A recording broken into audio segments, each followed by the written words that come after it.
Baik, selamat datang teman-teman dari seluruh Indonesia.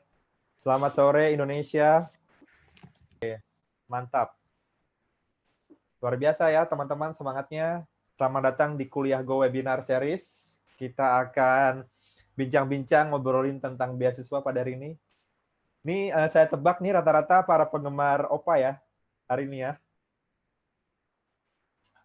Karena hari ini kita ada spesial banget. Pembicaranya OPA dari Indonesia ya. Oke. Baik, semangat teman-teman semua. Terima kasih saya ucapkan dan selamat datang bagi yang baru berhadir. Diniatkan untuk belajar yang sungguh-sungguh dan serius sambil berdoa. Dan pastinya usaha dan doa akan menghasilkan hasil yang sempurna. Terima kasih teman-teman yang sudah berhadir. Saya ucapkan selamat datang untuk seluruh teman-teman dari seluruh berbagai daerah di seluruh Indonesia di webinar series Bisa Kuliah di Korsel Gratis Sambil Bekerja. Baik, tepat pukul 15.30 saya akan mulai. Bismillahirrahmanirrahim. Assalamualaikum warahmatullahi wabarakatuh. Waalaikumsalam. Selamat datang sekali lagi teman-teman dari seluruh Indonesia di webinar series Kuliah Go. Kuliah Keluar Negeri Kembali, Membangun Negeri. Baik, tentu saja teman-teman sudah penasaran dan teman-teman yang ingin banget kuliah di Korea Selatan dan mungkin saja punya kesempatan ketemu oleh Opa ya. Langsung kita mulai pada hari ini sesi spesial Bisa Kuliah di Korsel gratis sambil bekerja. Emang bisa? Nah, kita temukan jawabannya nanti. Namun sebelumnya saya akan memperkenalkan dulu kepada teman-teman Kuliah Go itu apa dan juga peraturan pelaksanaan Kuliah Go webinar pada sesi kali ini. Yang pertama tentu saja kelas akan dipandu oleh host, oleh saya sendiri. Dan selama pemaparan materi, saya mohon untuk seluruh peserta harus mematikan mikrofon agar lancar dalam pelaksanaan webinar kali ini. Yang ketiga adalah peserta diminta aktif dalam sesi tanya-jawab. Nah, untuk sesi tanya-jawab ini bisa dinyalakan mikrofon dan juga kameranya. Dan juga buat teman-teman yang ingin bertanya bisa memberikan pertanyaan melalui kolom chat dengan format nama dan pertanyaan. Apabila ada hal teknis teman-teman yang tidak dimengerti bisa ditanyakan oleh admin di grup WhatsApp atau langsung di-post di kolom chat di bawah ini. Baik, rundown kuliah Go webinar pada tanggal 1 November ini adalah yang pertama pemaparan materi oleh panitia dan pembukaan acara oleh host, kemudian sesi inti yaitu oleh pemateri hari ini, kemudian dilanjutkan tanya jawab dan feedback. Baik. Nah, ini buat teman-teman yang baru kenal oleh Kuliah Go ya. Apa itu Kuliah Go dan semangat apa yang diusung oleh Kuliah Go?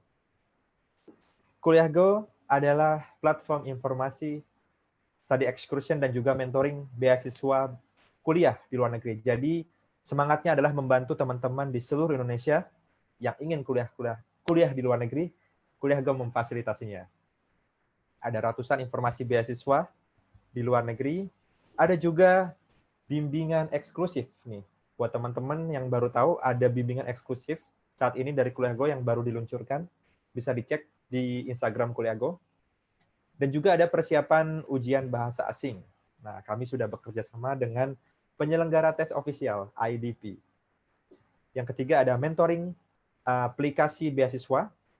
Yang terakhir, kita doa bersama-sama agar Corona segera usai. Kita akan membuat program kunjungan di luar negeri, yaitu study excursion. Jadi dengan Kuliah Go, kita semua bisa study abroad. Everyone can study abroad. Oke. Jadi langsung saja teman-teman yang belum tahu Kuliah Go bisa cek di Instagram Kuliah Go dan juga YouTube Kuliah Go.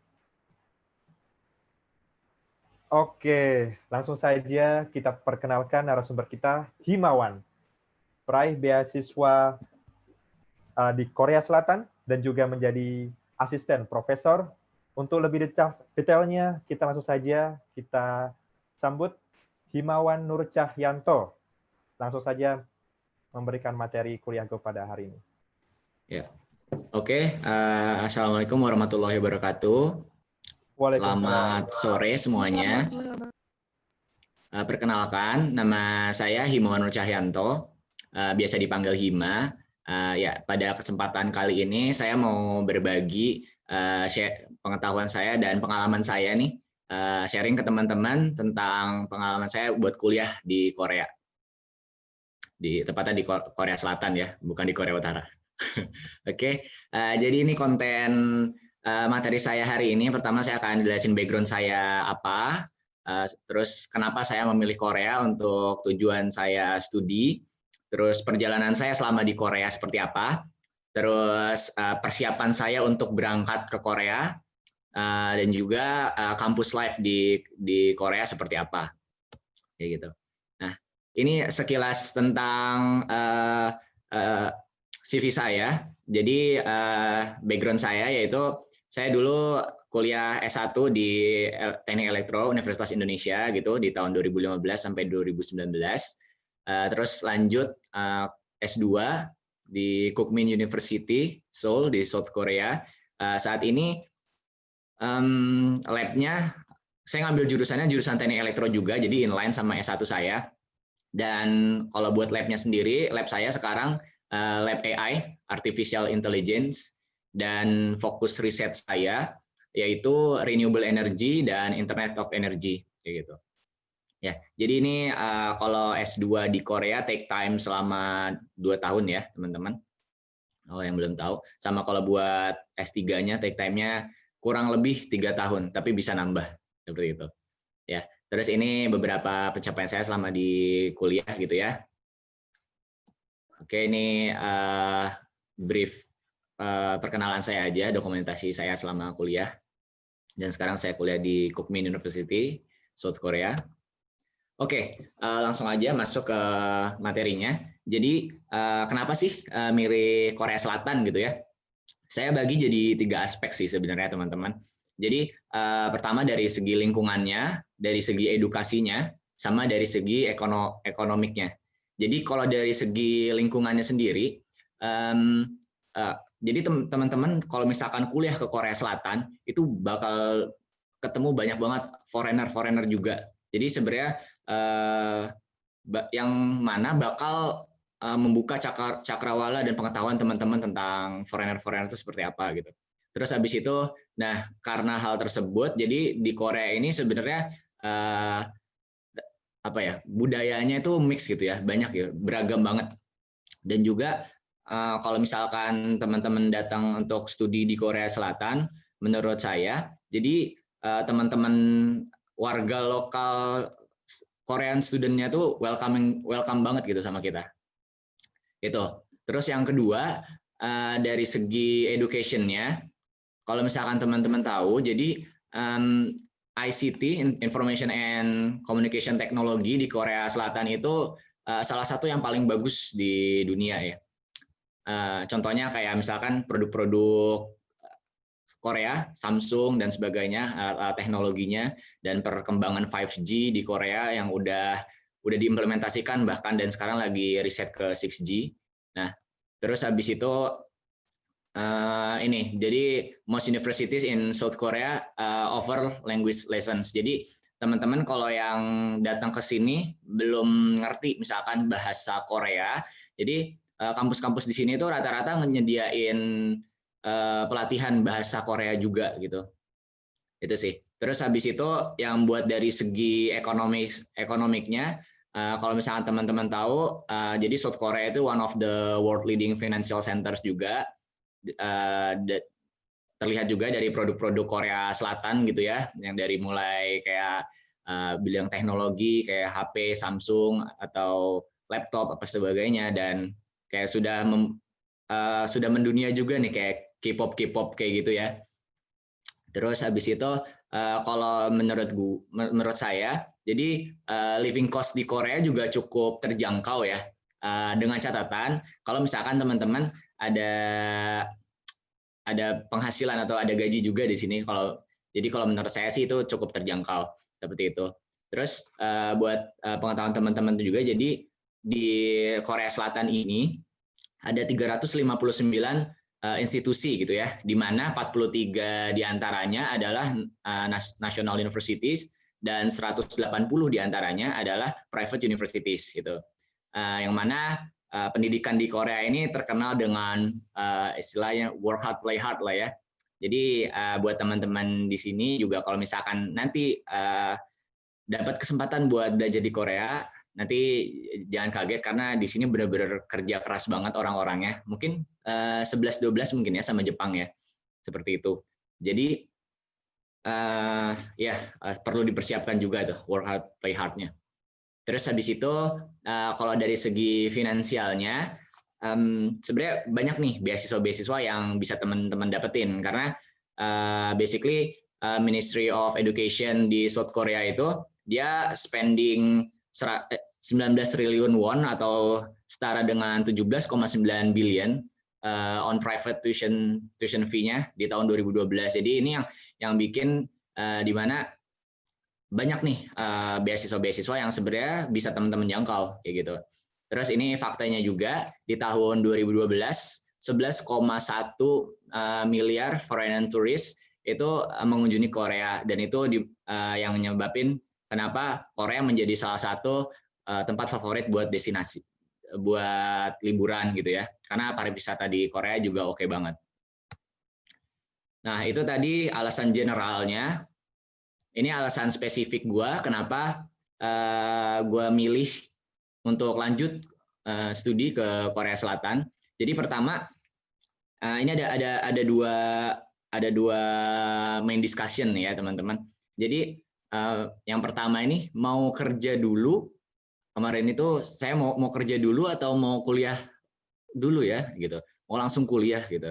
Atau mendingan saya kerja di Indonesia, misalkan di sekitaran Jakarta gitu ya, sambil kuliah di dalam negeri seperti itu. Nah, terus pertimbangan yang kedua juga adalah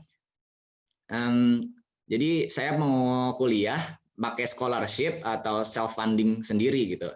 Nah, mau pakai beasiswa atau bayar sendiri gitu. Dan pada akhirnya saya memutuskan untuk karena pada saat itu saya dapat kesempatan gitu ya, yang dimana saya rasa kesempatan ini nggak akan datang 2 kali, dan ya udah akhirnya saya ambil kesempatan itu dan saya mantapkan diri saya kalau misalkan oke, ini jalan yang baik menurut saya, dan di titik ini saya mau ngembangin potensi diri saya, dan saya punya mimpi untuk ngebangun Indonesia, membangun negara saya untuk lebih baik lagi seperti itu.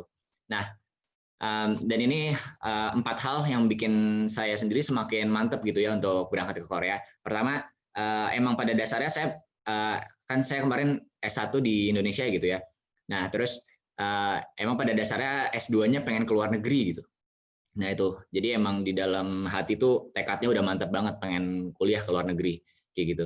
Terus habis itu yang kedua saya pengen ngembangin lagi, develop skill saya lagi tentang engineering lebih dalam lagi kayak gitu. Jadi karena saya rasa S1 aja tuh nggak cukup gitu. Nah, terus yang ketiga ini saya mau belajar multiple language gitu ya. Jadi dan berdasarkan yang saya baca dan saya pahami juga, ternyata bahasa Korea itu nggak sesusah itu juga. Jadi masih bisa lah teman-teman buat pelajarin. Jadi nyampe sini teman-teman bisa belajar bahasa Korea dan juga bisa memperlancar bahasa Inggrisnya. Terus yang keempat gitu adalah saya pengen dapat full scholarship dan stipend fee. Jadi ini benar-benar tekad juga sih buat diri saya. Jadi saya intinya nggak mau kuliah kalau misalkan nggak dapat beasiswa, dan kalau misalkan bisa juga sekalian dapat stipend fee-nya gitu ya, biaya hidupnya gitu. Terus jadi solusinya apa gitu ya buat dapetin beasiswa dan dapat biaya hidup juga. Nah, dan oke. Selanjutnya adalah saya mau jelasin tentang scholarship system di Korea. Jadi kalau teman-teman tahu sebenarnya banyak banget sistem beasiswa yang ada di Korea, dari mulai GKS, Global Korean Scholarship, KGSP, terus dan sebagainya. Ini banyak banget ya. Dan ada juga beberapa beasiswa-beasiswa yang kadang juga nggak diketahui gitu ya. Nah, tapi mostly di sini saya mau ngebahas ada 3 nih. Yang pertama ada KGSP, yaitu jadi ini beasiswa yang disediakan dari pemerintah Koreanya sendiri gitu. Ada KGSP, LPDP, dan Excellent Researcher. Excellent Researcher ini kayak beasiswa profesor lah ya, atau beasiswa dari kampusnya, dari lab kayak gitu. Yang tadi KGSP ini yang dari pemerintah Koreanya langsung. Jadi kalau misalkan teman-teman tahu, jadi yang KGSP ini dia 1 tahun itu belajar bahasa Korea dulu di Korea. Terus nanti baru masternya itu ngambil take time 2 tahun kayak gitu. Atau kalau misalkan teman-teman udah punya sertifikat topik, yaitu sertifikat yang approve, kalau misalkan teman-teman udah bisa bahasa Korea, itu topik itu semacam TOEFL-nya ya, TOEFL-nya Korea. Nah, kalau misalnya udah masuk requirement topiknya, itu teman-teman bisa tuh langsung nggak usah setahun belajar bahasa Korea dulu, jadi langsung 2 tahun master gitu, atau langsung 3 tahun PhD kayak gitu.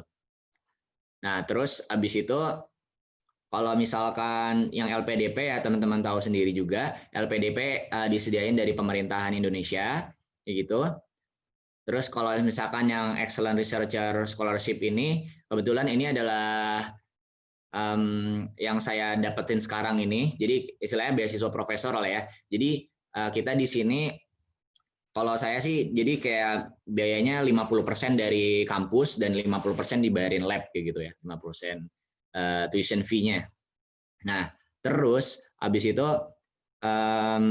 kegiatannya ngapain aja sih gitu. Kegiatannya itu kalau misalkan di Excellent Researcher Scholarship ini teman-teman banyak targetannya. Jadi targetannya teman-teman disuruh nulis paper, terbitin kayak ACI paper gitu, atau conference paper juga, ACI paper juga, terus ngerjain banyak project, sama bikin paten, seperti itu. Pokoknya bakal dapat banyak pengalaman sih di sini. Ya meskipun cukup banyak juga ya kerjanya. Nah, terus dan faktanya adalah 75% dari sekitar 1.500 mahasiswa Indonesia di Korea Selatan itu menerima beasiswa ini, yang Excellent Researcher Scholarship ini, yang beasiswa profesor. Nah, itu. Dan ini salah satu contoh dari beasiswa saya yang saya dapetin, benefitnya seperti apa aja gitu. Jadi ini saya dapat stipend fee, uang bulanan, gaji sebesar ini 700 sampai 1 juta won. Nah, terus tapi itu juga bisa ditingkatkan lagi berdasarkan kemampuan teman-teman gitu ya. Terus tuition fee, biaya pendidikan saya, biaya tempat tinggal saya juga dibayarin sama lab gitu. Terus habis itu benefitnya juga teman-teman bisa ikut conference, baik itu domestik ataupun international conference kayak di Europe atau di US dan sebagainya kayak gitu. Itu benefitnya. Nah, ini salah satu contoh dari info beasiswa yang kemarin saya dapat, yang saya apply nih ya, jerkomannya. Jadi kalau buat teman-teman tahu juga, jadi lab saya itu namanya Lab Wireless Communication and Artificial Intelligence Lab, di mana profesor saya ini, Profesor Yong Minjang ini. Nah, jadi kemarin tuh saya daftarnya di Spring 2020, di awal tahun ini. Nah, itu saya nge-apply buat master ya, master program. Nah, sekarang di lab saya sendiri ada 5 orang Vietnam, 5 orang Bangladesh, 3 orang Korea, dan 2 orang Indonesia termasuk saya. Gitu. Terus topik risetnya di lab saya ada apa aja? Topik riset di lab saya ada Internet of Energy, IoE, and Smart Grid, AI and Big Data Platform, terus Intelligent IoT Platform, 5G and 6G Mobile Communication, terus OCC, Optical Camera Communication, terus ada AI, LPWA, vehicle to everything V2X, terus 5G e-health, monitoring system using camera communication, 5G or 6G small cell.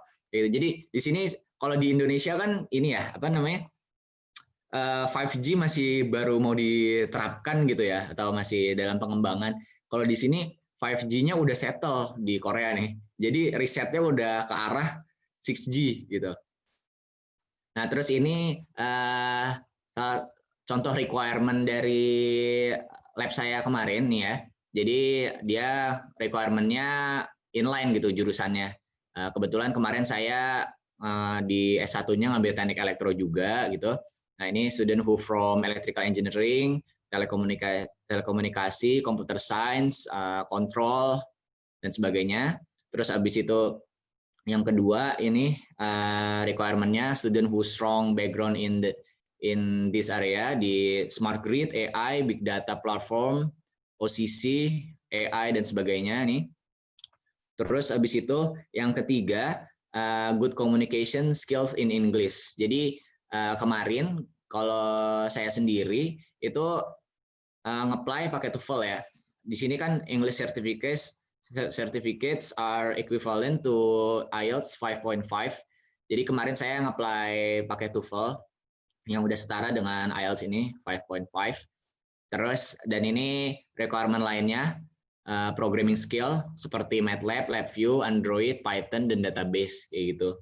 Ini salah satu contoh buat requirement di lab saya kemarin seperti itu. Nah, ini juga ada beberapa contoh scholarship yang ada di kampus saya gitu ya. Jadi ini pertama yang International Student Scholarship itu ini mostly buat yang anak S1 nih. Jadi dia harus maintain IPK-nya sekian dan harus punya nilai topik. Nilai topiknya di atas 4, kalau di atas 4 dapat beasiswa 50% kayak gitu. Kalau di bawah 3 dapat 30% kayak gitu. Nah, terus ini Assistant Student Scholarship. Jadi Assistant Student Scholarship ini jadi kayak ini ya, ASLab gitu ya, asisten laboratori atau asistennya di lab, asisten profesor kayak gitu.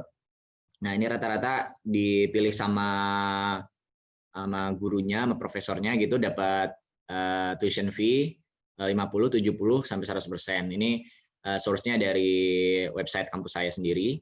Terus habis itu ini yang excellent researcher, ini yang program yang saya ambil. Ini jadi kriterianya tadi itu yang sudah saya sebutin di awal. Terus amount-nya itu berbeda-beda. Kalau misalkan yang PhD ya lebih besar lah daripada yang master kayak gitu. Terus habis itu ada yang KGSP. KGSP ini beasiswa yang dari pemerintah Koreanya sendiri gitu. Nah, ini buat general eligibility-nya buat yang KGSP itu kalau yang KGSP yang Korean Government Scholarship ini dia harus foreigner citizenship gitu ya. Terus kalau misalkan teman-teman udah punya ijazah, kalau mau teman-teman mau nge-apply master harus udah punya ijazah S1, kalau yang mau nge-apply doktor, PhD harus udah punya ijazah master. Terus kalau misalkan ini yang buat transfer nih. Oke. Kalau yang transfer ini teman-teman gue sendiri juga di sini belum ada yang pernah coba gitu ya. Jadi gue belum tahu banyak tentang yang transfer ini. Gitu. Ini bisa teman-teman cek sendiri persyaratannya di sini. Ini persyaratan umum yang buat KGSP ya, bukan buat yang kampus gue doang. Tapi ini dimasukin juga di website kampusnya. Gitu. Ini lebih lengkapnya gitu ya. Tadi harus penduduk luar negeri, terus harus dalam kondisi sehat, mental, fisik, dan karena untuk stay di Korea. Terus untuk usia harus di bawah 40 tahun nih teman-teman. Terus kalau misalkan teman-teman tadi udah lulus S1 harus megang ijazah udah megang ijazah S1-nya, kalau udah lulus master harus udah megang ijazah masternya gitu. Terus pas teman-teman udah dapat nanti harus maintain IPK-nya, harus maintain GPA-nya gitu. Terus kalau misalkan teman-teman punya sertifikat bahasa Korea bisa di-apply juga seperti itu. ini dan sebagainya. Ini surat rekomendasi dari profesornya gitu. Terus ini beberapa dokumen yang bisa teman-teman siapin buat nge-apply ke Korea. Ini ada 14 nih ya. Pertama ada application form. Ini application formnya format dari kampus masing-masing gitu, beda-beda. Nanti bisa teman-teman cek. Terus habis itu ada statement of purpose. Tujuannya nanti teman-teman bikin surat gitu, tujuannya teman-teman kesini mau apa. Terus ada letter of consent. Terus ada recommendation letter by a professor from previous university. Ini surat rekomendasi ya dari teman-teman. Kalau misalkan teman-teman udah kerja bisa juga dari atasannya kayak gitu. Tapi prefer dari profesor atau dari misalkan dari dosen pembimbing kayak gitu lebih preferable sih. Terus habis itu ada foto 3x4 gitu. Terus ada ini fotokopi paspor. Terus ada ini kakak nih ya, kartu keluarga, terus ada KTP, terus ada ijazah, ada transkrip, topik itu yang kayak tadi sertifikat bahasa Korea. Terus habis itu ada kalau teman-teman udah sempat kerja bisa dilampirkan gitu ya career certificate-nya. Terus ada studi accomplishment list sama Korean Bank Book. Ini Korean Bank Book bisa dibikin di Koreanya sendiri. Jadi kalau yang gue sendiri nih, yang saya sendiri ini poin 1 sampai 10. Ini poin 1 sampai 10 aja, yang 11 sampai 14 nih kemarin saya nggak ada kayak gitu. Nah, ini yang versi saya sendiri nih. Jadi nanti misalkan teman-teman mau nge-apply ke universitas mana, itu bisa teman-teman cek juga di website universitasnya. Yang perlu dipersiapkan apa, ini contohnya yang mas nih apa aja, yang buat master yang mas apa aja gitu. Ini sebenarnya masih banyak nih listnya. Jadi bisa teman-teman cek di website universitasnya masing-masing. Ini gue kasih gambaran aja kayak dokumen-dokumen yang perlu disiapin apa aja gitu. Terus ini jadi kemarin itu saya sendiri ngirim ada 2 kali ngirim nih. Ini yang pengiriman pertama, ini yang pengiriman kedua. Pengiriman pertama itu istilahnya draftnya aja gitu ya, yang kayak application form, recommendation letter, terus letter of concern, all certificates, semua sertifikat yang saya punya. Terus ini KTP sama akte kelahiran ibu bapak juga. Jadi ini KTP saya, ibu bapak, sama akte kelahiran saya dan ibu dan bapak seperti itu. Nah, ini kalau yang ini saya kirimin via email aja kemarin itu. Nah, terus dapat balasan untuk ngurus lagi buat original dokumennya. Nah, ini saya kirim hard copy original dokumennya. Nah, original yang dimaksud ini adalah udah di translate ke bahasa Inggris pakai penerjemah, translator tersumpah gitu. Terus udah dicap sama notaris, terus udah dicap sama Kemenkumham, udah dicap sama Kemenlu, dan udah dicap sama Kedubes Korea. Nah, itu yang dimaksud original dokumen sama mereka tuh itu. Nah, setelah itu dokumen ini, semua ini ada birth certificate, family card, KK, terus ada ijazah, terus KTP, paspor, transkrip nilai saya, S1, terus sama foto. Ini hard copy-nya yang udah saya urus sampai ke Dubes Korea. Itu saya kirim hard copy-nya ke lab saya, ke lab yang saya tuju. Nah, itu. Jadi ada 2 proses tuh ya. Nah, ini salah satu contoh timeline buat yang summer program. Nah, jadi misalkan tahun depan teman-teman mau coba apply beasiswa ke Korea. Ini udah mulai application periodenya udah mulai dari Februari sampai Maret nih. Nah, ini ada application period tahap 1, ada tahap 2. Terus habis itu di bulan Maretnya nanti ada dokumen evaluation, Maret sampai April. Terus habis itu ada interview by phone or Skype. Kalau saya kemarin via Skype gitu ya.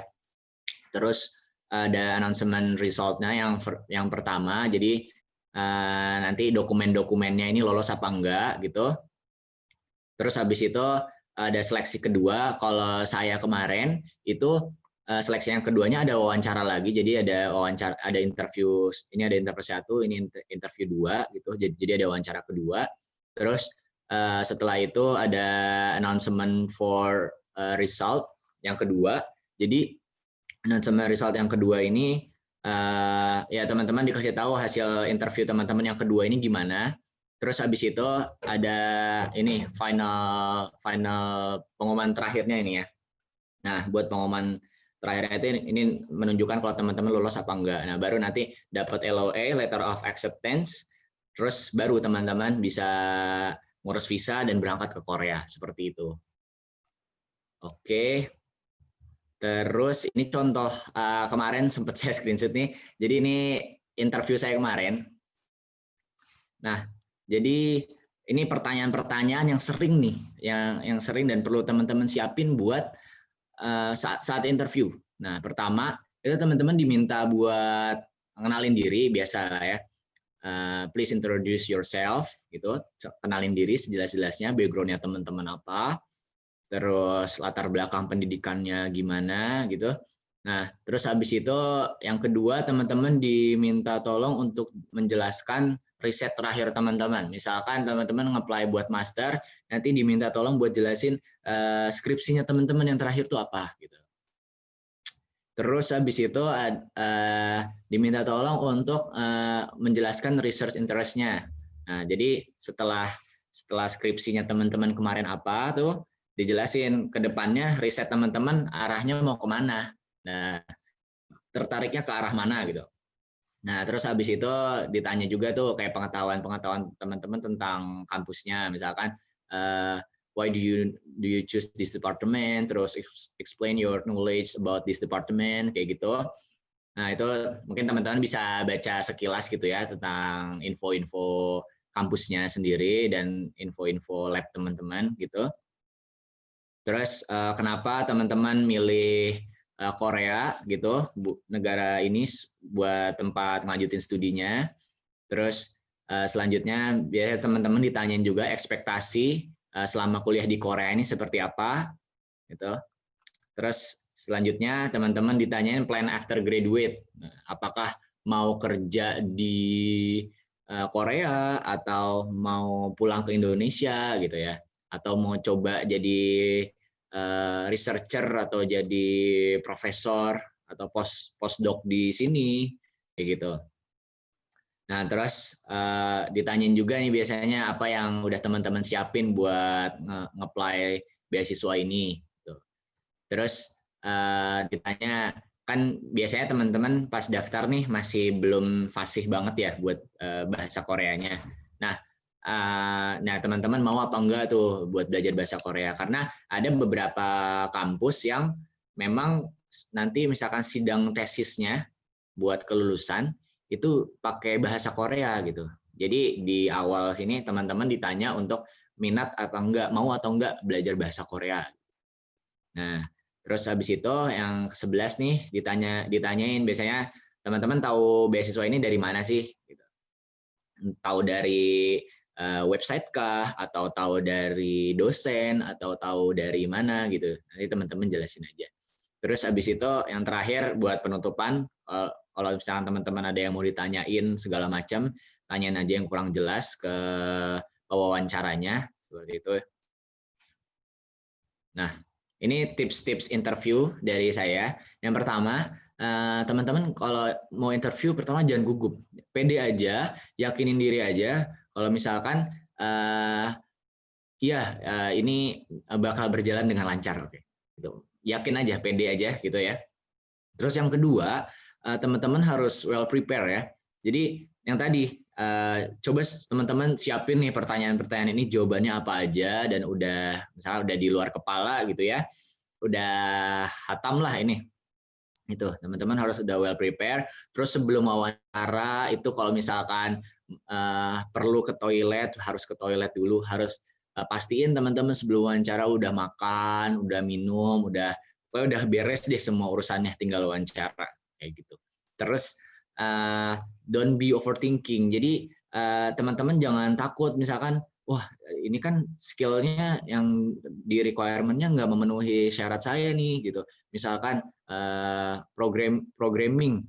Wah, saya belum bisa banget nih tentang programming, misalkan apa ya, Java atau Python atau apa gitu. Wah, saya belum bisa nih gini. Nah, teman-teman jelasin aja, jujur aja, bisanya di mana, bisanya udah sejauh apa bisanya, dan pengen ngembangin diri lagi, pengen ngembangin diri lagi seperti apa kayak gitu. Jadi jawab aja, jujur, jangan overthinking gitu.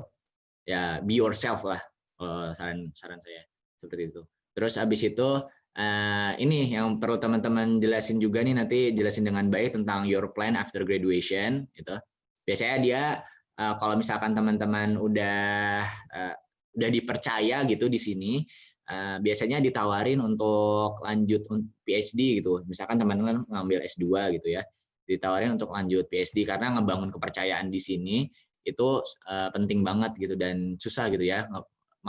Jadi istilahnya profesor-profesor ini kadang malas juga gitu untuk membangun kepercayaan dari awal lagi gitu. Prefer orang yang udah ada, lanjut terus gitu, langgeng orangnya. Nah, terus yang kelima, menggunakan bahasa Inggris yang formal gitu. Jadi teman-teman perlu siapin juga buat interview bahasa Inggrisnya, persiapkan pakai bahasa Inggris yang baik dan benar seperti itu. Dan yang terakhir, jawab dengan tepat. Jawab dengan tepat ini kayak misalkan pertanyaannya apa, teman-teman harus jawabnya tentang itu. Jangan kayak misalkan, kenapa mau studi ke Korea? Ya, karena ya saya suka K-pop, spesifiknya artisnya si A, B, C, D ya. Jadi saya itu membuat saya sangat tertarik gitu. Nah, maksudnya ada jawaban yang lebih bagus lagi kan ya, misalkan selain itu kayak misalkan ya karena saya tertarik dengan kemajuan teknologi, di mana Korea merupakan salah satu negara yang pengembangan teknologinya cukup baik seperti itu. Mungkin bisa diolah lagi jawabannya dengan tepat seperti itu sih. Oke. Nah, ini contoh dari letter of acceptance-nya yang kemarin saya dapat LOA-nya. Itu nanti bentuk LOA-nya kalau misalnya teman-teman udah diterima gitu ya, nanti teman-teman diundang nih untuk datang ke Korea seperti ini. Ini kemarin itu kayak dikirimin ke rumah saya gitu, tiba-tiba ada pos masuk. Nah, ini nanti kalau teman-teman nerima ini pasti bakal senang banget nih. Ini di sini dijelasin nanti ini saya tutup ya, soalnya mungkin konfidensial. Jadi ini nominalnya bakal dapat berapa aja. Terus ini buat yang udah dibayar sama profesornya kayak gitu. Oke, terus ini beberapa dokumentasi saya tentang kehidupan saya di Korea. Pertama dari segi akademiknya, terus proyeknya gimana, terus dari segi persiapan saya untuk nyiapin makanan-makanan untuk bertahan hidup di sini gitu ya, seperti apa. Terus traveling saya di Korea, kemana aja, sama kampus life di Korea. Oke, jadi kalau beasiswa yang saya ambil ini, master ini, jadi kerjaannya sih kuliah project ya. Jadi nggak ada hari tanpa project gitu. Nah, ini salah satu contoh kegiatannya nih ya. Jadi saya kayak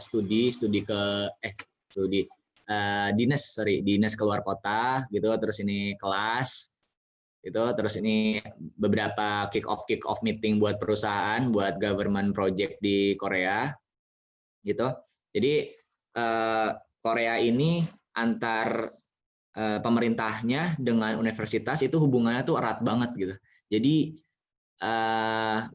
pengembangan risetnya itu cepat banget, dari mulai barang yang masih direncanakan sampai barang jadi itu prosesnya cepat banget. Makanya kayak misalkan 5G, itu 5G di Korea udah benar-benar settle banget tuh, karena ini jadi universitas-universitas ini research center-nya itu maju banget kayak gitu. Terus ini contoh ini ada dokumentasi saya jalan-jalan akhir pekan gitu. Jadi kalau misalkan di sini sih karena Senin sampai Sabtunya kegiatannya penuh banget, jadi hari Minggu disempetin untuk jalan-jalan gitu ya. Jalan-jalan sekaligus belanja. belanja buat makanan. Nah ini pas lagi fall, lagi autumn, ini lagi spring, ini lagi summer gitu. Nah, ini beberapa tempat. Ini sempat naik gunung juga kemarin gitu.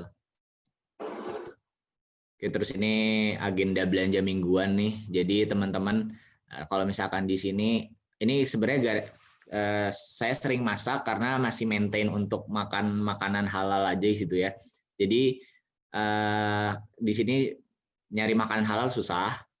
Jadi semuanya kadang ada banyak kontaminasi babinya atau segala macam. Jadi buat cari amannya saya coba masak gitu. Jadi saya hari Minggu belanja, terus masak.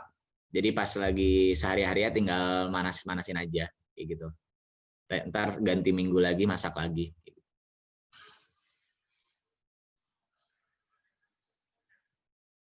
Nah ini contoh saya masak gitu ya. Saya di sini masak pakai rice cooker nih, masak ayam di rice cooker. Terus pas awal datang masih belum punya rice cooker kan ya. Terus ini nyobain masak di dalam microwave gitu, masak nasi di microwave, terus masak sayur bayam di microwave gitu. Nah ini jadi setiap mau berangkat masak makanan dulu nih buat sarapan, buat lunch sama buat dinner. Ya, jadi skill masak saya baru tumbuh pas sampai di Korea ini ya. Sebelumnya di Indonesia makan tinggal makan, udah disiapin sama ibu gitu. Oke, terus ini salah satu contoh kehidupan Muslim ya, Muslim di Korea ya. Jadi teman-teman jangan khawatir, di sini ini juga ada masjid juga gitu. Ini salah satu masjid Indonesia yang ada di Seoul. Ini kemarin saya sempat lebaran di sini, terus makan opor bareng-bareng orang Indonesia nih, IKMI nih, Ikatan Korea Muslim Indonesia gitu. Terus tapi ini kalau misalkan teman-teman sholat itu ya perlu bawa sejadah lah, atau ini kalau misalkan di Indonesia kan keluar stasiun tuh langsung ada musola ya. Tapi kalau saya di sini keluar stasiun langsung gelar jaket gitu. Jadi sholatnya di mana-mana gitu, cari tempat kosong, wudhu. Nah ini pas ngambil air wudhu nih, gitu. Nah ini salah satu ketemu teman saya dari Busan, kalau teman-teman tahu Busan, ya. Jadi kalau ketemu sama-sama Muslim di sini senang banget rasanya, kenalan lebih jauh gitu. Ini waktu sholat di gunung nih. Nah, terus ini buat teman-teman yang pengen ngembangin diri, ngembangin soft skill-nya di Korea juga, teman-teman bisa join Perpika. Ini Persatuan Pelajar Indonesia di Korea ya. Ini kemarin saya sempat ikut buat jadi panitia-panitianya, seperti itu. Kalau misalnya teman-teman pengen tahu lebih lanjut bisa buka websitenya Perpika. Nah, jadi di websitenya Perpika itu sendiri, teman-teman bisa sering-sering cek juga nih, ada beasiswa-beasiswa yang sering diupdate sama teman-teman Perpika. Terus misalkan teman-teman mau cari beasiswa-beasiswa ke Korea Selatan lainnya juga nih, ada 3 website ini yang saya taruh di sini, bisa jadi beberapa referensi teman-teman nih ya. studyinkorea.go.kr, terus beasiswakorea.com gitu. Buat teman-teman yang pengen ngelis kira-kira ada apa aja nih beasiswa-beasiswa yang bisa saya apply gitu. Oke, itu aja dari saya. Kurang lebihnya mohon maaf. Ini ada sebuah kutipan nih dari Pak B.J. Habibie. Jadi masa depan Indonesia ditentukan oleh keunggulan sumber daya manusia Indonesia yang memiliki nilai budaya, memahami, dan menguasai mekanisme pengembangan serta penerapan ilmu, pengetahuan, dan teknologi. Jadi harapannya teman-teman kalau belajar ke luar negeri, jangan pernah lupa sama Indonesia dan coba buat benahin Indonesia lebih baik lagi. Itu aja dari saya. Kalau misalkan pengen tahu saya lebih lanjut, bisa follow Instagram saya di sini dan lihat channel YouTube saya. Oke, terima kasih. Wabillahi taufiq walhidayah. Wassalamualaikum warahmatullahi wabarakatuh. Waalaikumsalam warahmatullahi wabarakatuh. Terima kasih. Ayo kita beri aplaus sekalian buat narasumber kita pada sesi sore ini. Luar biasa. Luar biasa, luar biasa. Daging semua ya, teman-teman semuanya ya. Okay, so we just learned about South Korea, study in Korea, and we realized that there is so much more we have to learn about Korea. Dan tadi luar biasa, Kak Hima nih pembicara kita pada sore ini bisa meredefine antara work, antara study dan juga life ya. Jadi 3 poin nih. Luar biasa nih teman-teman. Oke, by the way nih pembicara kita teman-teman semua live langsung loh dari Korea. Boleh tahu Kak di mana nih? Oh, ini lagi di dormitory nih, lagi di asrama, di common room gitu, di ruang bersama. Jadi santai sih. Di kota mana? Oh, saya di Seoul. Di Seoul ya. Oke. Ya, di Seoul. Oke, di sana cuacanya gimana? Cuacanya di sana sekarang? Cuacanya lagi bagus banget di sini. Kebetulan lagi peaknya autumn ya, lagi peaknya musim gugur. Jadi daun-daunnya lagi pada kuning semuanya, terus merah, kuning, pokoknya warna-warni deh macam-macam. Terus lagi pada bergugur-guguran gitu. Bagus sih. Oke. Wah, jadi pembicara kita spesial banget nih hadir buat teman-teman semua di sini. Oke, kalau gitu sekarang kita masuk sesi tanya jawab ya, Kak Hima ya. Iya, boleh banget. Oke, siap-siap ya yang memberikan pertanyaan, dinyalakan mikrofon dan kameranya. Saya akan berikan kesempatan yang pertama untuk penanya paling awal. Saya coba cek. Saya mulai dari yang pertama adalah dari Bani, Kota Tangerang. Oke, silahkan Mas Bani, dinyalakan mikrofon dan kameranya.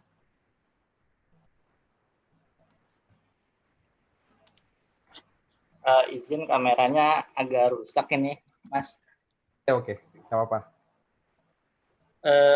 Pertanyaan saya simpel nih. Saya penasaran dengan jawaban Mas Hima ketika ditanya setelah lulus mau kemana. Kemudian baiknya itu jawabnya lanjut ke Korea atau enggak ya? Baik, terima kasih. Silakan Mas Kak Hima. Oke. Kalau saya kemarin sih ya, saya jawabnya sih as general ya. Jadi saya bilang saya mau coba mencari peluang opportunity di Korea, entah itu untuk bekerja atau untuk melanjutkan S3 saya di Korea seperti itu. Nah, tapi kalau misalkan belum ada kesempatan gitu, saya bakal coba untuk balik ke Indonesia buat mengabdi ke tanah air saya sendiri. Saya bilang sih gitu, karena kadang di sini teman-teman itu suka ditawarin juga. Jadi misalkan udah udah S2 nih, biasanya ditawarin buat lanjut S3 gitu. Jadi siapa tahu teman-teman nanti pas udah sampai sini berubah pikiran pengen lanjut S3. Jadi teman-teman bisa juga lanjut S3 gitu. Tapi sebenarnya be yourself aja ya. Kalau misalkan teman-teman emang udah mantap nih, oh saya benar-benar ke Korea cuma mau kuliah S2 aja, pulang ke Indonesia pengen kerja, nggak apa-apa, jawab aja kayak gitu. Nah, terus kalau misalkan emang teman-teman udah mantep pengen kerja di Korea, intinya benar-benar pengen kerja di Korea, nggak apa-apa juga. Pokoknya be yourself aja sih dan bikin diri kalian pas lagi jawab pertanyaan benar-benar confident banget. Kalau saya kemarin jawabnya as general, jadi mana tahu ada peluang untuk lanjut S3 atau mana tahu ada peluang untuk kerja di sini. Jadi saya jawabnya seperti itu. Oke, baik. Terima kasih atas jawabannya. Sekarang kita lanjutkan ke pertanyaan selanjutnya ya. Oleh Rizky Karimullah. Silahkan Rizky. Dibuka kameranya, silahkan.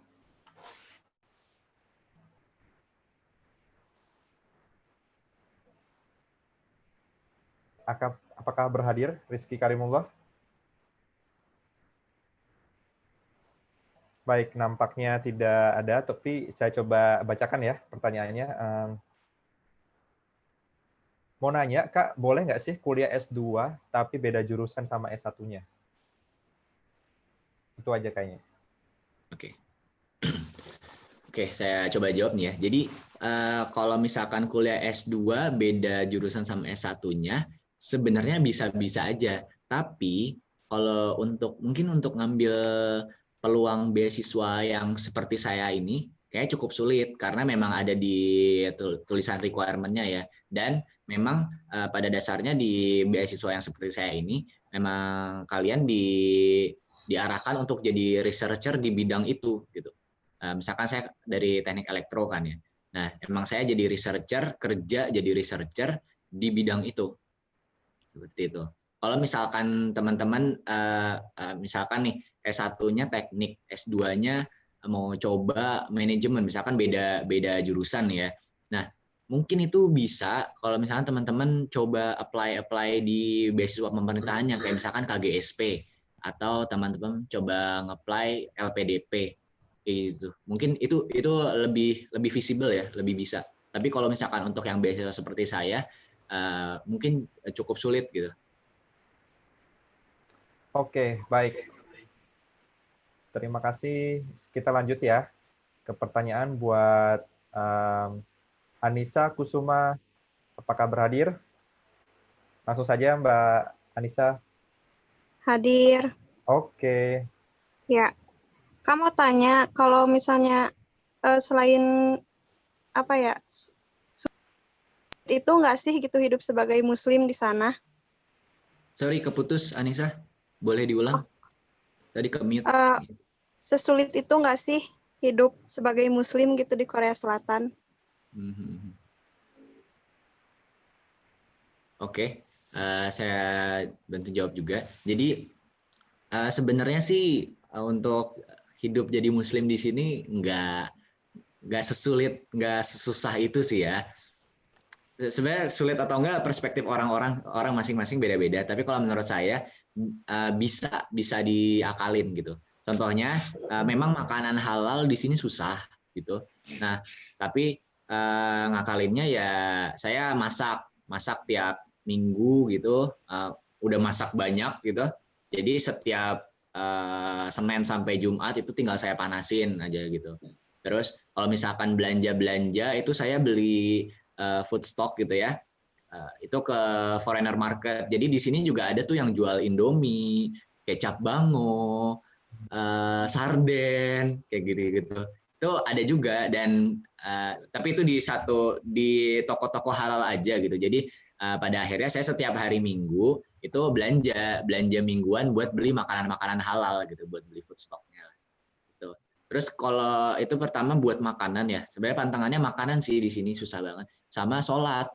Nah, kalau sholat di sini itu, jadi karena nggak ada musola juga, jadi teman-teman perlu siapin sajadah portable tuh atau mengorbankan jaket teman-teman untuk menjadi sajadah gitu ya. Sama bawa air. Kalau saya sih kayak misalnya bawa air atau bawa botol kosong kemana-mana, udah ada isinya gitu ya, buat wudhu. Dan juga biasanya sebelum berangkat saya udah punya wudhu dan menjaga wudhunya gitu. Jadi sebisa mungkin, jadi nanti kalau misalkan di jalan mau sholat tinggal gelar sajadah kayak gitu. Emang itu sih pantangannya ada dua itu sih, sholat sama makanan. Overall sih oke aja. Dan so far karena emang banyak orang-orang luar negeri juga ya di Korea ini, salah satu pendatang luar negerinya juga banyak. Jadi mereka juga cukup memahami kalau ada foreigner gitu. Oke. Baik. Iya, Kak. Mungkin saya tambahkan sedikit ya. Jadi alhamdulillah nih kuliah gue kemarin menjadi finalis startup untuk di Bank Indonesia. Dan Bank Indonesia itu menyelenggarakan Islamic International Sharia Economic Festival, dan kita masuk sebagai startup yang membantu untuk program beasiswa gitu. Wah, mantap kuliah gue.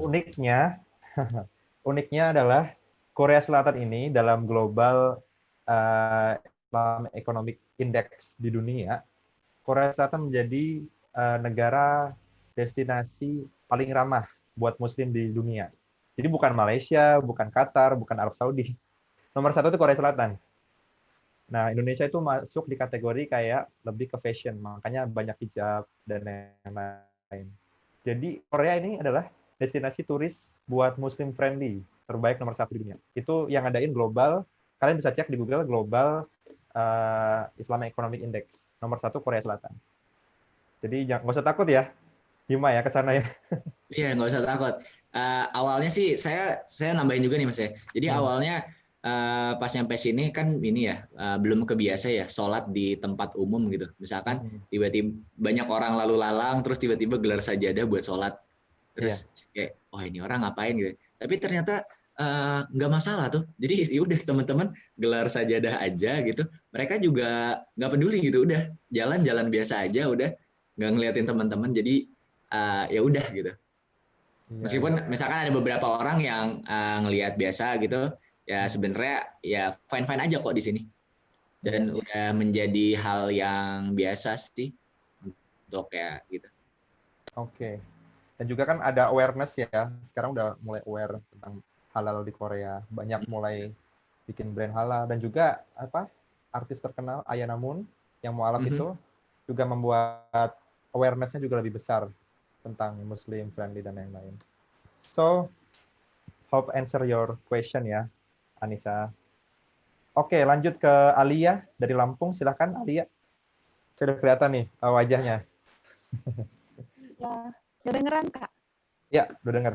Kedengaran. Mau tanya kalau apply beasiswa untuk S2 atau S3 itu biasanya minimal skor TOEFL-nya berapa Kak? Dan Kakak dulu kemarin berapa gitu? Terima kasih Kak.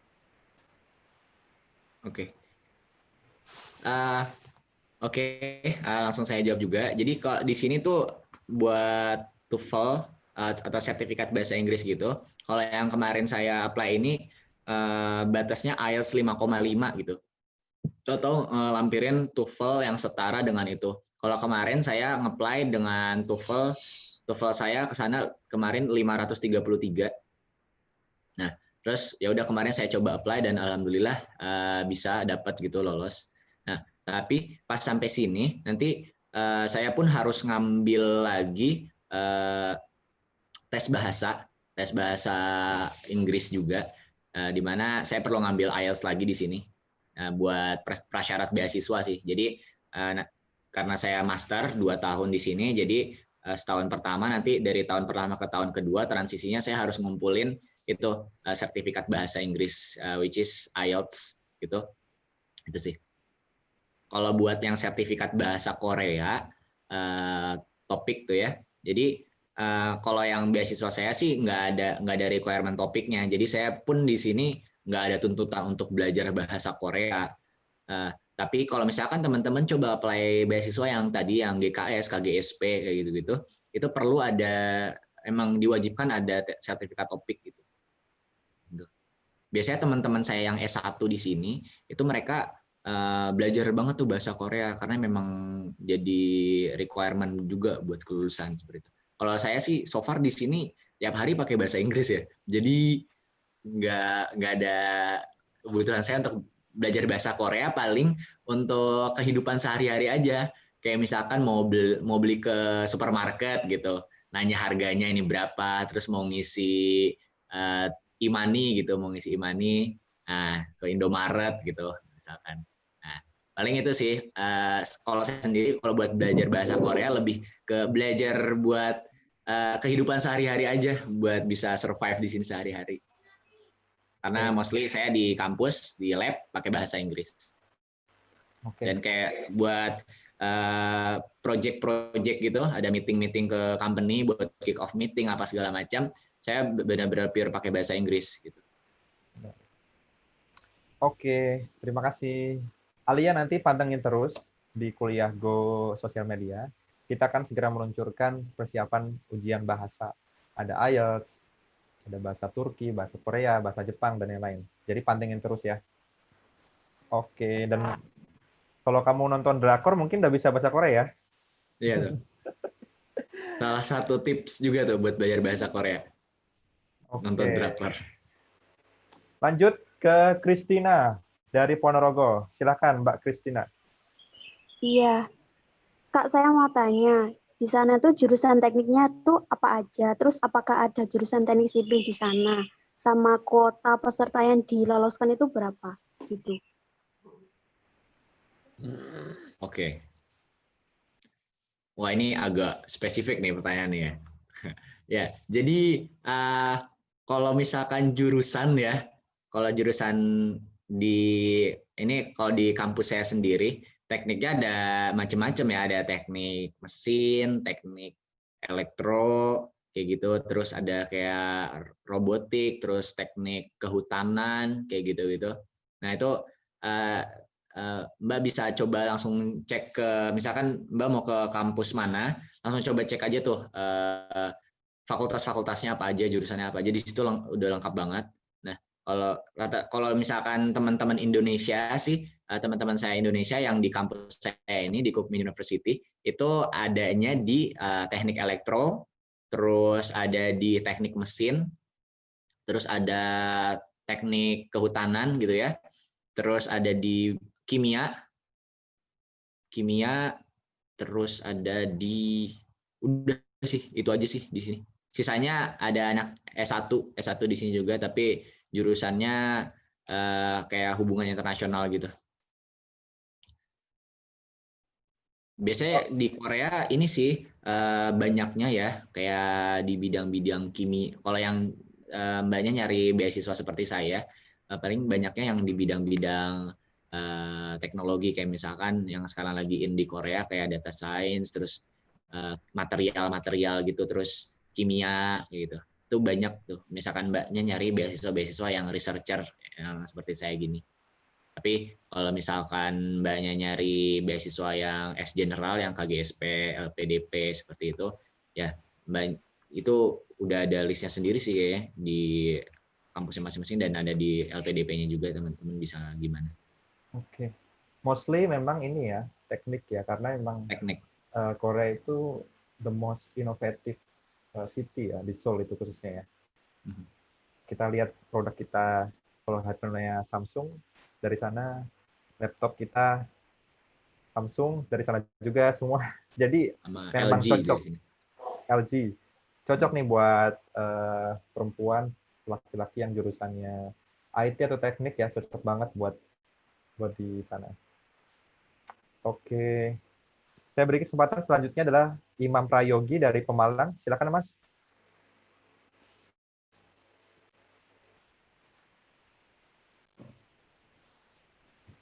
Apakah berhadir? Mas Imam, saya tunggu. Oh ya, info buat teman-teman yang ingin mendapatkan materinya pada sesi kali ini, nanti di sesi akhir, teman-teman wajib mengisi kolom link feedback. Nah, nanti email yang masuk akan kami kirimkan. Bagaimana Mas Imam? Apakah masih on? Kalau enggak, saya bacakan ya. Saya baru lulus kuliah S1, tetapi 50-50 dalam bahasa Inggris. Apakah saya bisa mendaftar beasiswa di Korea? Oke. Jawabannya bisa, tapi jadi kalau misalkan 50-50 nih gimana ya? Jadi teman-teman, karena di sini itu tiap hari emang pakai bahasa Inggris. Jadi kalau misalkan teman-teman buat speaking atau yang basic-basic gitu, berarti sih harus udah bisa ya, harus sudah terlatih, karena mostly di sini pakai bahasa Inggris gitu sehari-harinya. Pilihannya dua, kalau teman-teman nggak mau belajar bahasa Inggris, belajar bahasa Korea. Nah, itu. Oke. Jadi dua pilihan ya, dua opsi ya. Ada dua opsi. Kalau suka nonton Korea, film, ya pelajari bahasa Korea, Mas Imam. Tapi paling mudah mungkin, tapi kalau nggak salah saya pernah dengar, bahasa Korea itu paling mudah ya dipelajari. Karena karakternya itu kayak bentuk mulut kita, nggak sih? Jadi compare with ini ya, huruf kanjinya Cina, itu Korea tuh lebih mudah gitu. Memang huruf Korea tuh Hangul itu pada dasarnya versi lebih sederhananya lah. Itu memang turunan dari bahasa Cina juga, cuma versi disederhanakannya. Jadi udah benar-benar enak sih. Dan mudah sih menurut saya dihafal kayak gitu. Oke, jadi Mas Imam semangat mempelajari bahasanya harus sama dengan semangat dapetin beasiswanya. Baik, selanjutnya saya kasih ke Mbak Yolanda dari Jambi. Wah, jauh nih dari Jambi. Silakan Mbak Yolanda.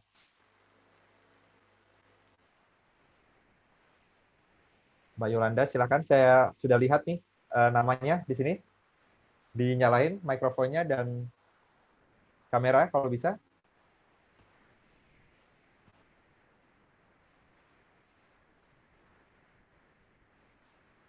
Atau malu-malu. Oke, langsung saya baca aja ya. Untuk beasiswanya, adakah yang full scholarship dari biaya kuliah, biaya hidup, dan lain-lain? Simpel pertanyaannya. Oke.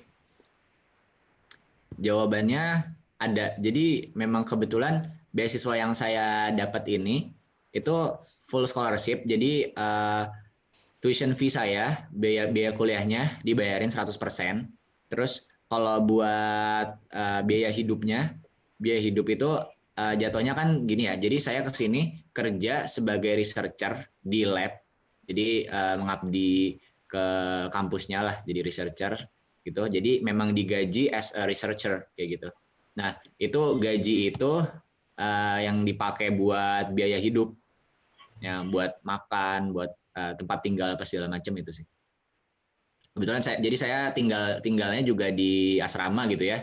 Jadi compare with tinggal di luar itu lebih murah gitu. Oke. Karena juga tinggal di asrama itu sama kampusnya disubsidi 50%. Yang misalkan harus bayar asramanya misalkan 600.000 won gitu. Jadi buat tahun pertamanya teman-teman itu bayar asramanya cuma 300.000 won gitu. Oke. Misalkan nanti tahun keduanya mau pindah ke luar gitu, ke kontrak di luar, nah baru enaknya di tahun keduanya. Or mau tetap di asrama juga nggak apa-apa. Karena memang asramanya, kalau yang di kampus saya sendiri, asramanya di dalam kampus gitu ya, jadi deket, benar-benar tinggal jalan dikit lah, 500 meter udah nyampe. Oke. Jadi jawabannya ada. Nah ini lebih mantul nih. Beasiswa yang diraih oleh Mas Bima ini kan juga bekerja ya. Jadi selain nanti ilmunya jika langsung dipraktekin tempat kerja, terus jadi tambah tough ya, bisa kerja gitu.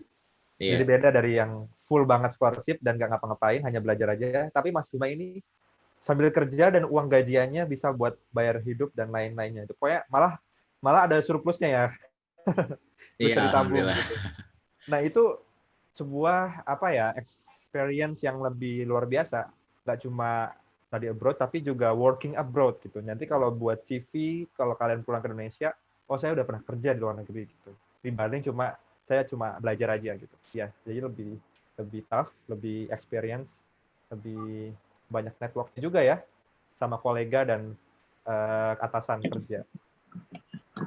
Baik, saya lanjutkan oleh Mbak Endang dari Makassar. Oke. Salam Makassar ya, Mbak. Silahkan dinyalakan mikrofonnya. Ya. Kak mau nanya, nama jasa penerjemah tersumpahnya? Oke. Ya, terima kasih Mbak Endang. Saya bantu coba jawab nih.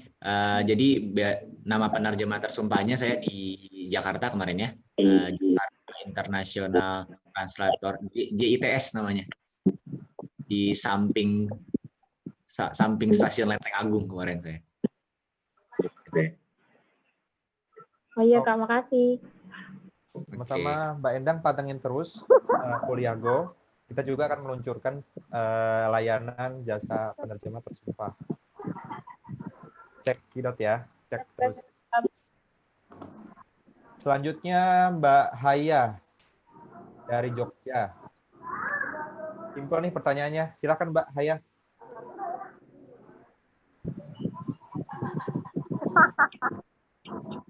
Halo Mbak Haya, tersambung.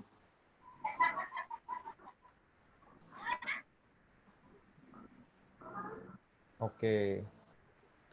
Mbak Haya ini mungkin S1-nya dokter kali ya? Karena Mbak Haya ini nanya, ada jurusan kedokteran nggak ya di sana? Saya jawab lagi. Jadi so far sih saya belum, karena saya baru masuk juga mungkin ya awal tahun ini. Jadi so far belum ada sih teman-teman yang dari jurusan kedokteran gitu.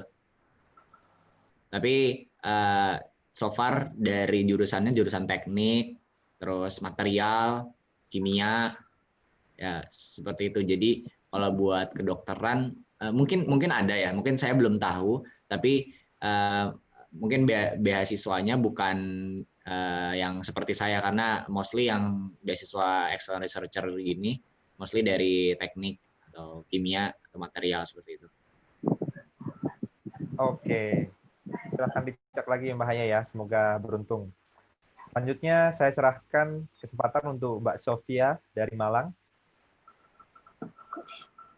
Langsung saja Mbak, silakan.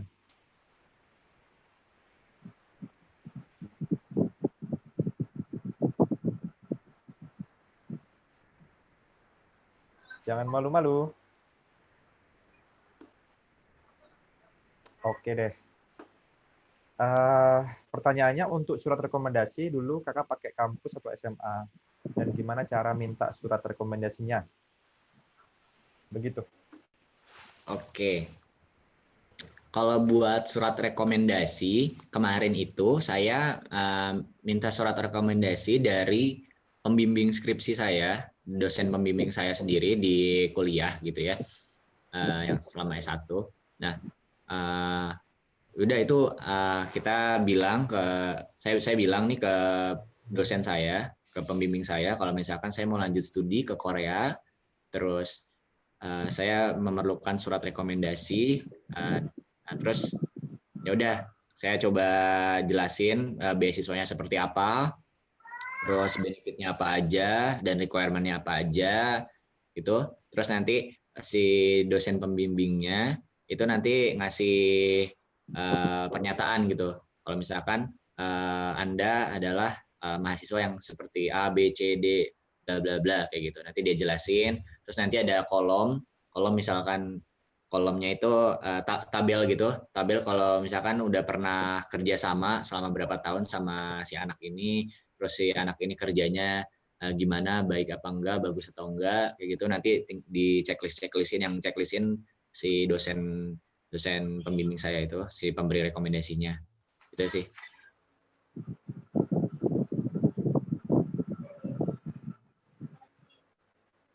Oke. Saya serahkan selanjutnya ke, kita pilih yang paling menarik nih. Nabilah Anindya. Goblok. Oke, Nabilah Anindita dari Bekasi. Apakah ada orangnya?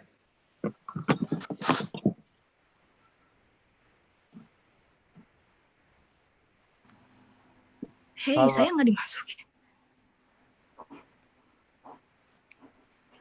Oke, kalau gitu Mbak Cahaya. Cahaya yang udah siap ya? Oke. Oke, silakan Mbak Cahaya. Halo. Halo Mas Himawan. Apa kabar? Halo Mbak Cahaya. Baik, ya. Alhamdulillah. Nggak, saya ingin bertanya, kalau di Korea itu apakah ada kayak persyaratan nilai atau skor yang mungkin ditentukan dari kampus gitu ya? Jadi untuk mempertahankan beasiswanya itu harus ada nilai-nilai tertentu nggak? Misalkan dia tidak boleh di bawah berapa atau minimal standarnya berapa gitu.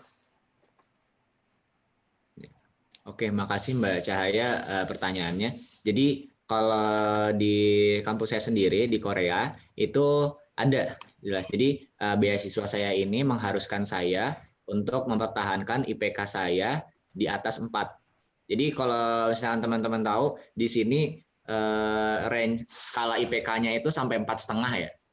Jadi kalau misalkan tiba-tiba nanti dapat IPK, wah IPK-nya 4,2,5 nih, atau IPK-nya 4,4 gitu. Wah, jangan kaget karena di sini skalanya itu sampai 4,5 gitu. Jadi kalau buat beasiswa saya sendiri, saya harus mempertahankan IPK saya tetap di atas 4, dan nanti itu mengumpulkan sertifikat bahasa Inggris gitu ya. Terus habis itu setiap sebelum lulus saya harus udah publish paper jurnal itu sebanyak satu itu buat penulis pertama, terus yang kedua bisa buat penulis keduanya.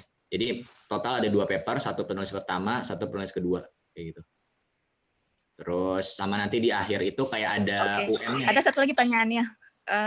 Kalau untuk di sana itu kira-kira jam kerjanya tuh ada overwork gitu nggak sih? Overwork kayak misalkan di luar jam di luar jam ofisial kantornya lah gitu.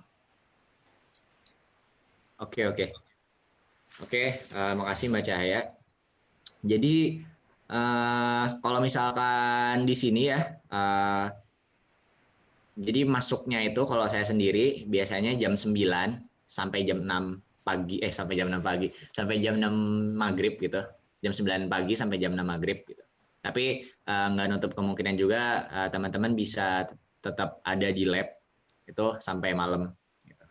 Jadi kadang misalkan kerjaannya belum beres gitu, baru pulang jam 12 kayak gitu-gitu. Itu sangat memungkinkan gitu. Karena di sini sebenarnya kerjaannya bukan cuma kuliah. Kalau yang misalkan beasiswa saya ya, karena bukan cuma kuliah doang, sama ngerjain project-project dari government company di Korea sama private company di Korea juga. Jadi kayak misalkan besok ada meeting project gitu. Ya udah akhirnya nyiapin buat meeting project, terus bikin report buat projectnya. Dan project-project government di sini jangka panjang sampai 3 tahun atau 5 tahunan seperti itu. Jadi ceritanya panjang deh buat project-project ini dan banyak gitu. Jadi misalkan satu lab bisa dapat beberapa project gitu. Contohnya misalkan lab saya dapat banyak project, 5 atau lebih itu. Jadi banyak lah tantangannya. Gitu. Oke, terima kasih. Sama-sama. Sama Mbak Cahaya mau nambahin tadi. Jadi buat persyaratan itu di akhir nanti itu ada kayak ujian nasional gitu, kayak UN. Ini namanya comprehensive test gitu. Jadi nanti di tes tuh pelajaran-pelajaran yang udah diambil dari awal semester sampai akhir itu dites. Nah, nanti kalau hasil tesnya itu memenuhi syarat baru bisa lulus. Jadi ada UN-nya lah. Oh, jadi kayak ada ujiannya gitu di akhir ya? Iya, persis. Ada ujiannya di akhir. Oke. Terima kasih. Sama-sama. Mbak Cahaya ini S1? S1 iya. Udah lulus sih sebenarnya, udah lulus. Di mana kuliah, S1-nya? lagi kerja. Kenapa? Di mana S1-nya? Di Bogor? Oh enggak, di Jakarta. Oke. Sebenarnya saya mahasiswa kesehatan, cuman saya tadinya mau nanya juga tentang kampus kesehatan di sana juga. Gitu. Kira-kira tentang ada public health itu enggak ya? Iya, tadi yang sebenarnya saya jawab sih sebenarnya harusnya ada ya. Mungkin cuma saya belum nge-reach aja kayak misalkan karena saya beasiswanya yang tipe researcher ini, jadi mostly itu teknik, terus material sama kimia gitu sih. Tapi harusnya ada gitu. Oh gitu. Oke. Terima kasih terima ya. kasih. Cahaya. Semoga sukses. Sama-sama. Amin, terima kasih. Saya berikan kesempatan untuk Mbak Khadijah dari Banjarmasin, namun ini tolong dipilih salah satu aja Mbak ya, yang paling terbaik pertanyaannya. Silakan Mbak Khadijah dari Banjarmasin.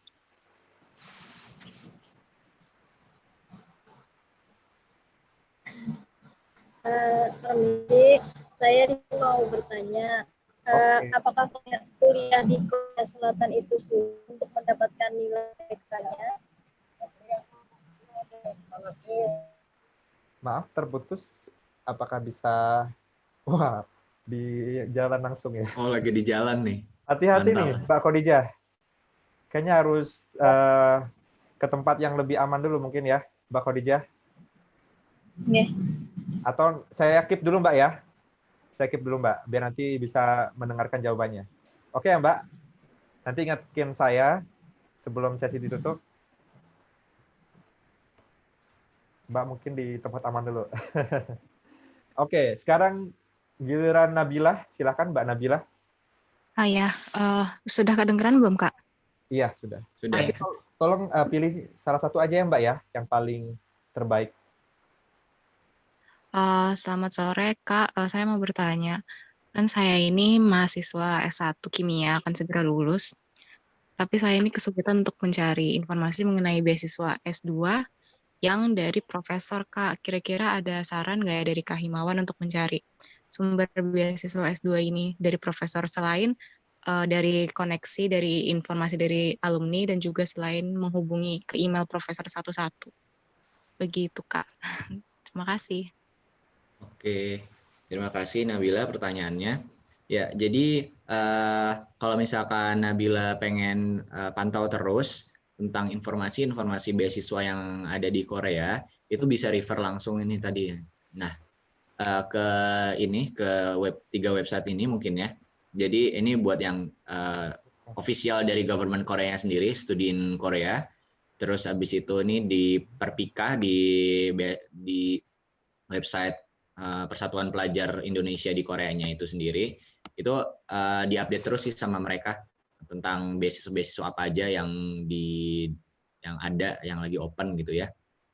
Sama satu lagi nih www.beasiswakorea.com. Itu biasanya sih teman-teman. Iya, Kak. Kalau selain yang 3 itu ada nggak ya, Kak? Soalnya saya udah mantau yang itu sih, Kak.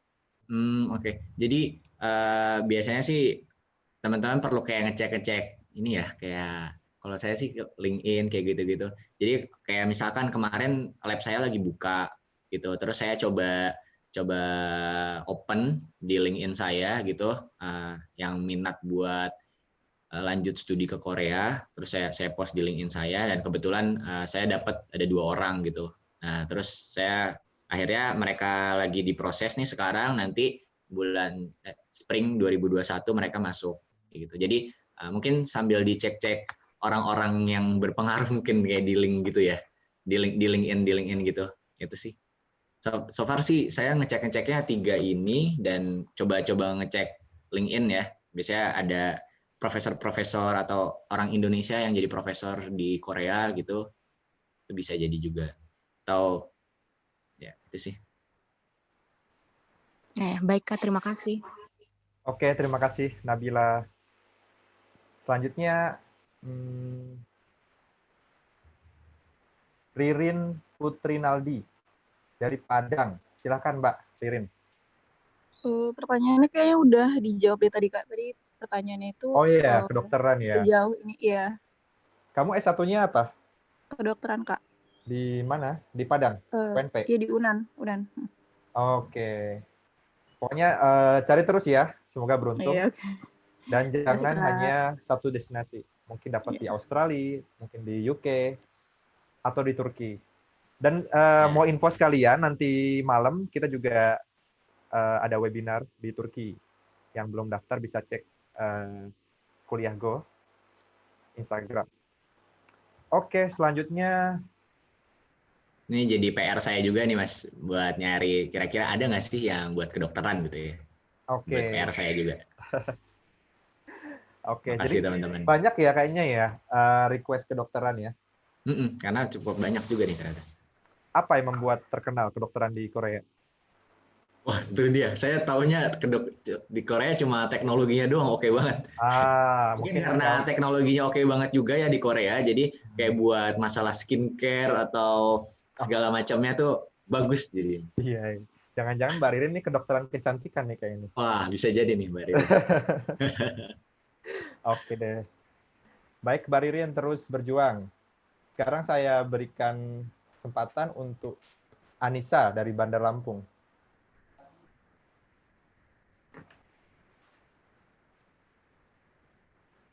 Gimana Mbak Anissa, ada? Kalau enggak saya bacakan ya. Untuk melihat pengumuman beasiswa profesor, khususnya jurusan sains, bisa melihat di mana Kak pengumumannya? Itu aja pertanyaannya. Ini, pengumumannya tuh pengumuman rekrutmen atau udah nge-apply terus pengumuman? Nah, ini saya udah lihat Mbak Anissa nih, Ekayanti. Silakan Mbak, dinyalakan mikrofonnya. Mungkin biar lebih jelas pertanyaannya, Mbak. Halo Mbak Anissa, terhubung?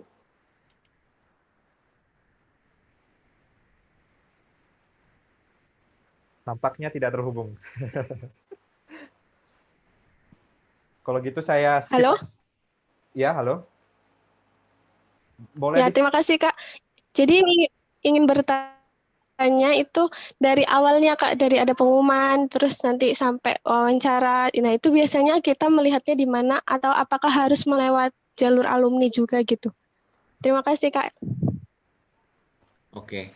Jadi kalau misalkan dari awal ya, tadi kalau misalkan buat pengumuman-pengumuman seperti itu, teman-teman bisa coba cek di website officialnya dari government Koreanya. Tadi ini yang Study in Korea. Terus coba cek website di Persatuan Pelajar Indonesia di Koreanya di perpika.kr itu ya, di link beasiswanya atau di beasiswakorea.com ini. Nah, kalau buat abis teman-teman nge-apply gitu, kalau misalkan responnya positif, oke. Habis itu nanti teman-teman biasanya di email balik, lolos apa enggak tuh ke tahap selanjutnya.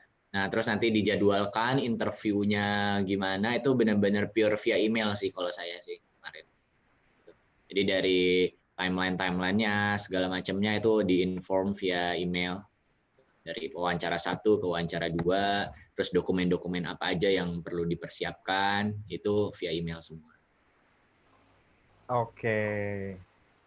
Siap. Semangat ya, Mbak.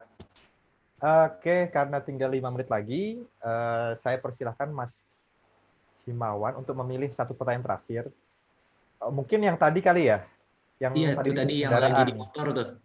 Gimana tuh? Sudah siap belum? Namun sebelumnya Mas, izin saya mau share screen dulu.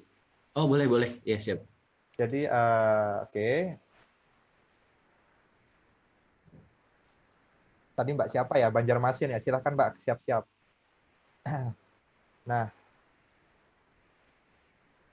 buat teman-teman silahkan diisi link feedback-nya ini, formnya nanti email yang teman-teman daftar akan kami berikan materinya. Saya akan kirimkan juga melalui WhatsApp group teman-teman. Gampang caranya, klik bit.ly /kuliah go feedback. Nah, saya berikan 2 menit buat teman-teman. 1 menit buat teman-teman mengisi kuliah go feedback. Ya, sudah saya kirimkan di grup. Tentunya feedback dari teman-teman ini akan sangat berdampak untuk webinar-webinar kuliah go selanjutnya agar bisa bermanfaat seluas-luasnya dan juga lebih baik lagi. Oke. Silakan buat teman-teman yang masih belum mengisi formnya, silakan diisi terlebih dahulu. Mudah sekali, cukup bit.ly/kuliahgofeedback.